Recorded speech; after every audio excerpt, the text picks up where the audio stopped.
আমি নয়ন মেম্বারের বিরুদ্ধে একটি স্ট্যাটাস দিয়েছি। সে কথা হলো যে শরীফ মোল্লা ইউনিয়ন যুবলীগের সাবেক সভাপতি, ওনার থেকে নিচে 7 লাখ। কাজল ইউনিয়ন আওয়ামী লীগের নেতা, ওনার থেকে নিচে 4 লাখ। বাবুল মেম্বার ইউনিয়ন আওয়ামী লীগের নেতা, ওনার থেকে নিচে 10 লাখ।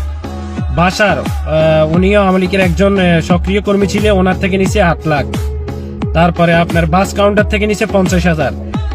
দালাল বাজার রুবেল নামের একটা ছেলের ফ্যামিলির থেকে নিচে 50,000। এমনকি বাবুল মেম্বারের থেকে একটি মোটরসাইকেল পর্যন্ত নিচ্ছে।